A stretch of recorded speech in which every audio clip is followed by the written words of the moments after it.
Hello, everyone. Welcome back to I See What You're Saying, the Disciplined Listening Podcast. I'm Michael Reddington, and today we are going to look at how we prepare for significant high-impact conversations. I'll give you the example. I'll tell you where it came from. This came from interview and interrogation. I apply it to all of our business negotiations, customer onboarding processes, high-impact family conversations, large purchases. Hypothetically speaking, something happened at my son's school and we need to go figure it out. I'm applying this process there as well. Anytime we need to have a conversation with somebody who might be reluctant to share information with us, we're going to apply this strategy. There might be some additional things we add, some ways to tweak it, but this is the baseline strategy that we're going to apply. And I know we've touched on it before, but when we think about building strategies, it's important to remember that it's safer to assume people have more motivation to withhold information than to share it, and that people are going to need the opportunity to save face, and we are going to need to stay focused on the outcomes we're looking to achieve in order to do a better job controlling our emotions, staying focused, and creating new alternatives. So probably like a lot of us early in my career, I was really taught to, put yourself in somebody else's shoes. Why should they do something? Why would they want to do something? Why would they think it's a good idea? Put yourself in their shoes. Well, come to find out, if I put myself in somebody else's shoes by thinking why they should want to do something, really all I'm doing is transposing my biases, perceptions, expectations, and assumptions onto them, and then assuming I must be right about why they would want to do this because it's pretty lined up with why I would want to do it. So clearly that makes great sense, and it must apply to them as well. And thankfully, the more I got into the early to mid stages of my career, it dawned on me that kind of approach really can only get you so far. There's times where it might be more successful. Maybe we know somebody really well. We have a lot of experience with them. Maybe they're more similar to us. So in my work, but if we really want to empathize with somebody, if we really want to understand their situation, if we really want to come up with a strategy for how we can ethically persuade them into accepting our idea, changing their behavior, tell us the truth, focusing on why we think it should be a good idea for them is not the train that's going to get us home. So we needed to come up with another way to get there. So as I started really diving into more complex interviews and interrogations, I started really leveraging my perceived weaknesses instead of my perceived strengths. And we'll talk about how this evolves as the conversation goes on today. But if we look at the standard SWOT analysis, which I know is supposed to be for business, but we could apply it to a conversation, really. The way that that's essentially taught to be used is first you look at your strengths, then you look at your weaknesses, then you look at what opportunities might be out there, and at the end, you stop to consider what kind of threats might get in your way. Now, I probably should have looked up, I know I did once before, I probably should have looked up, it's in the book, I probably should have looked up who created SWOT and when, so I could have a more intelligent quote here. I'm going to keep rolling. I'm willing to bet that the reason why it's called a SWOT analysis is when you scramble those letters together, that's the closest thing to a word. So they come up with it. It sticks, it works, it's catchy, people remember it. But if we break it down, there's some potential issues there. If we start by talking about our strengths, right off the bat, we are really likely to get off course. Because what are the odds we over-evaluate our own strengths in any given situation, our own path to success, our own ability to do well? Pretty likely. So if we start by over-evaluating our strengths, we're already off course. And now if we think about making the psychological jump from strengths directly to weaknesses, if we just over-evaluated our strengths, what's the likelihood we don't provide an accurate judgment of our weaknesses as well? If we're so awesome in all these areas, well, anything there can't be associated with weakness. And now that we just got ourselves jazzed up about our strengths, we might be more likely, and when I say might, probably be more likely to get a more limited view of our realistic weaknesses. Often, not always. Often when we look at opportunities next, we look at the opportunities that are either here now, or the ones that we were focused on when we got into this conversation. And once we've judged our strengths, taken a look at our weaknesses, considered the opportunities, if we're already starting to spin toward a plan of action, it can be hard to really consider our threats at the end. Now it could be, oh yeah, well, these things might get in the way. We'll figure it out. We'll come up with a plan. We'll handle it. They're not in the way now. So let's get rolling, see how it adjusts over time. So as we look at how the traditional SWOT analysis unfolds, it can be more likely that it impacts and reinforces our biases, doesn't fully open up all the concerns we need to be addressing, and limits the opportunities that we arrive at.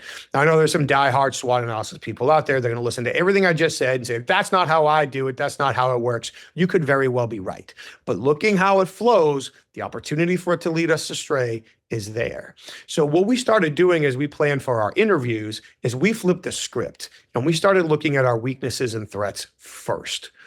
What are my weaknesses? Like going into this conversation, where am I short? What am I missing? How I present myself and how I show up and how I speak and what I look like and my experience and my strategy. Like where do I have weaknesses here that might cause this not to work? And if it's not a little painful going through this part of the process, I'm not doing it right. Then we look at the threats.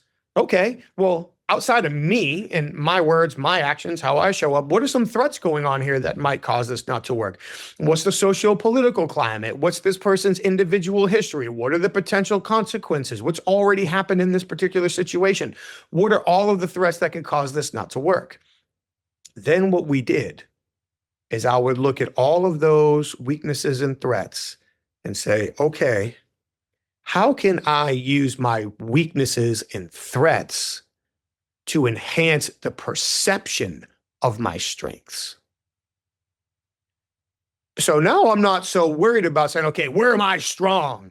It's okay. Well, if these weaknesses and threats are legit, like these are all the reasons to do with me and my team and out there in the environment in this situation, that could mean this isn't going to work.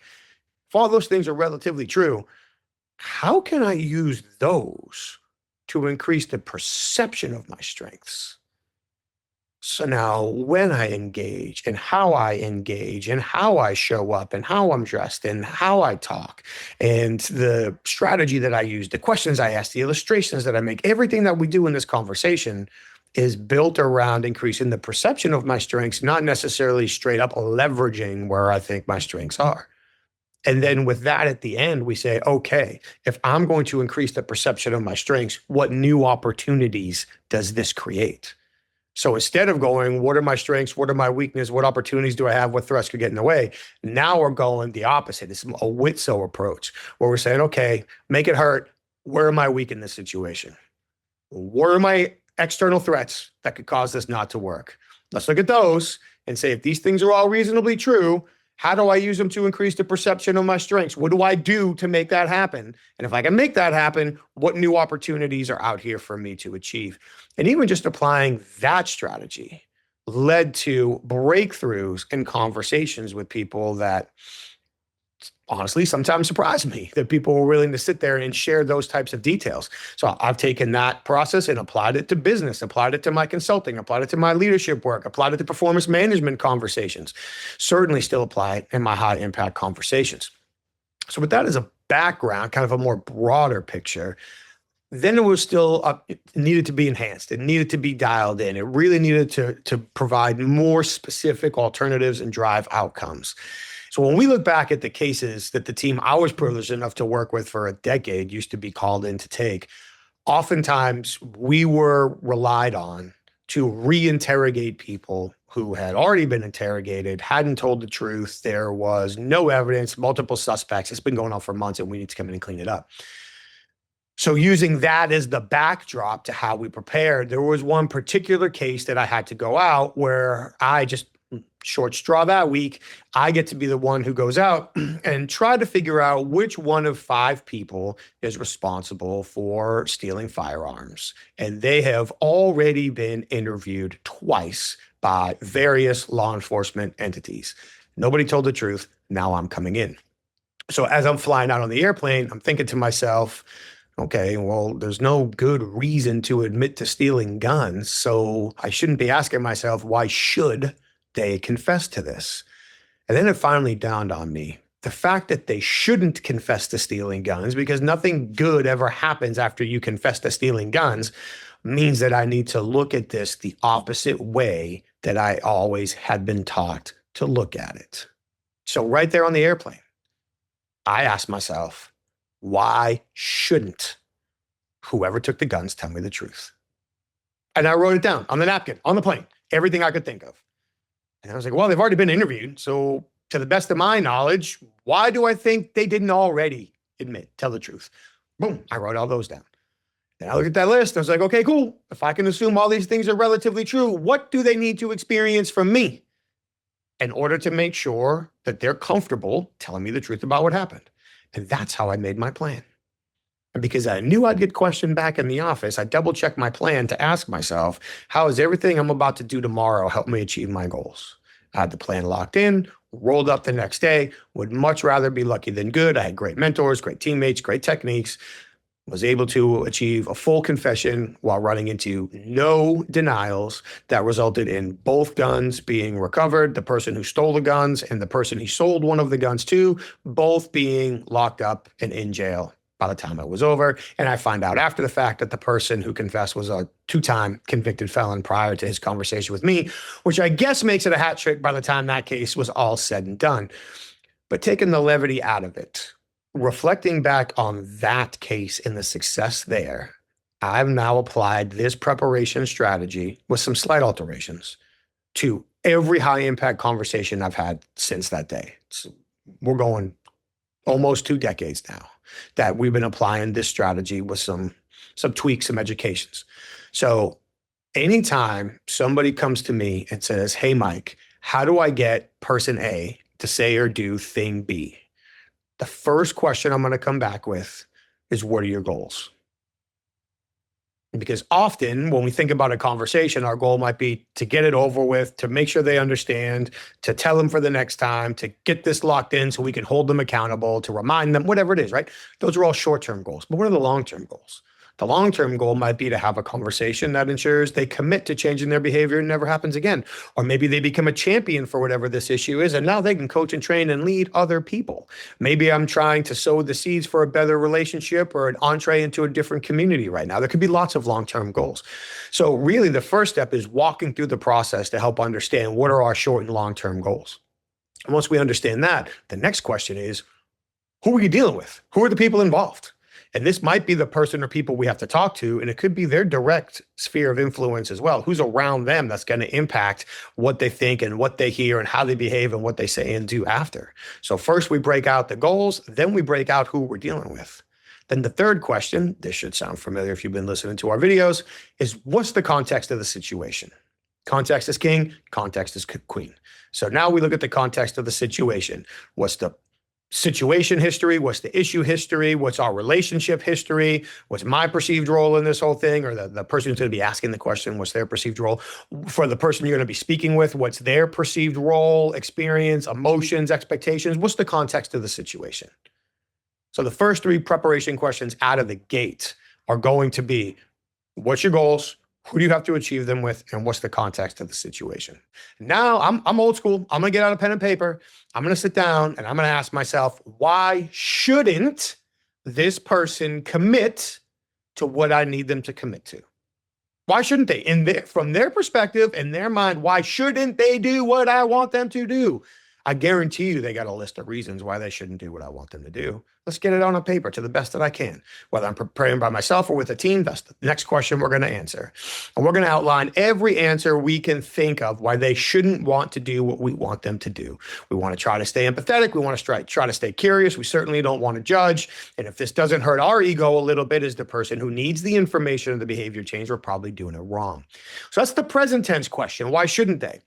And then if it's appropriate, we go to the past tense question. Why haven't they already committed to doing the thing we need them to do? If they didn't know it was an opportunity before, then there's probably no need to ask this question. But if there was a potential previous level of awareness or opportunity, then yeah, I want to think through, why haven't they done it already? What stopped them in the past? So now I should have 2 columns on my piece of paper. Column A is why shouldn't they right now, based on everything I know, I'm aware of and can consider. B, based on my knowledge of the history, why haven't they done it before? And now we're going to make the big pivot.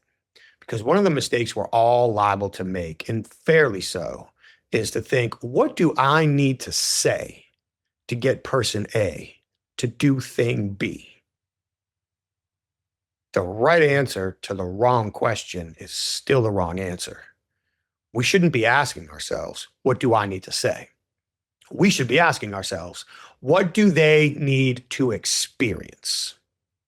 That's the riddle that needs to be solved. Not what I need to say. Let's focus on the outcome. Let's focus on our counterpart. What do they need to experience? So now I go back. I look at those two lists. All right, let's assume that all these things are relatively true, give or take. It's why they probably shouldn't feel like doing it. It's probably why they haven't done it in the past.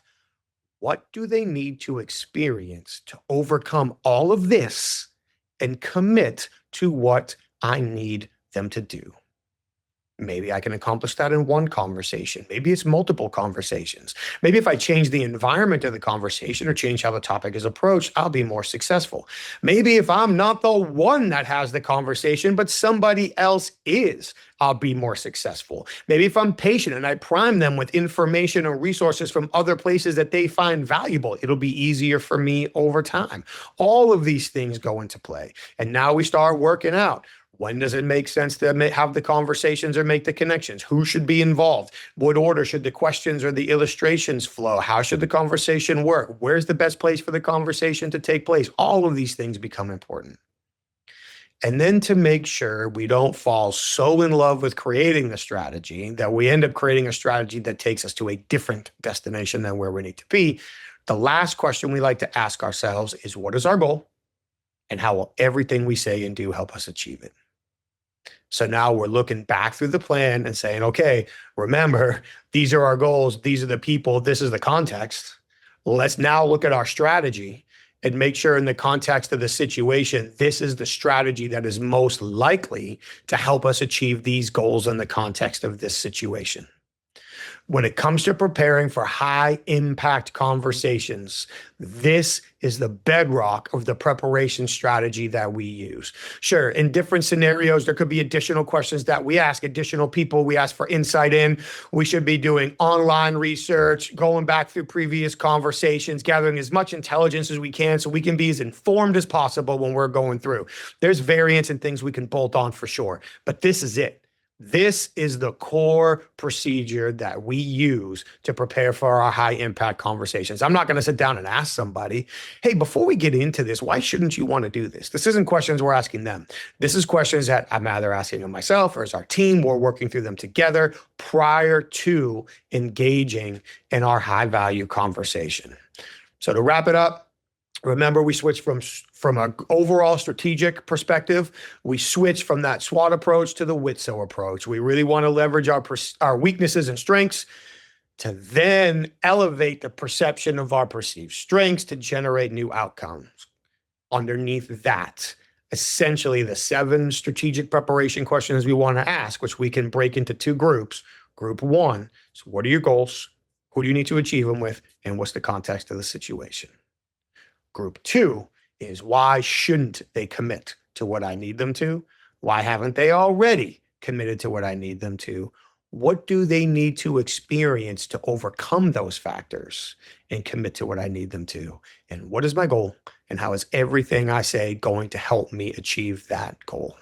That's the bedrock strategy that we continue to use, again, for all of our investigative interviews, for all of our negotiations, performance development, if we're meeting with new customers and building relationships with new customers, if we're handling issues within my own family. This is the same process that we use. Hope this helps you. I hope this helps unlock new alternatives, new solutions, maybe helps rebuild old fractured relationships or helps get new relationships in play for you. That can be very helpful. This is how we set the stage to be strategically successful when we need to influence others. I'd love to hear your thoughts. I'd love to hear your feedback. I'd love to hear how you prepared the questions you ask yourself and the process that leads you and your team to success. Please share them with me. I would love to keep learning from you. Appreciate you being here now twice a week for all of these episodes. Thank you for keep coming back. We really appreciate it. Like we ask, while you're here, please take a moment to subscribe to the show, share it with your network, leave us your feedback, like the show, leave a review, please. We really do appreciate it. Thank you so much. Stay safe. Take care of each other, and we'll see you next time. Thank you.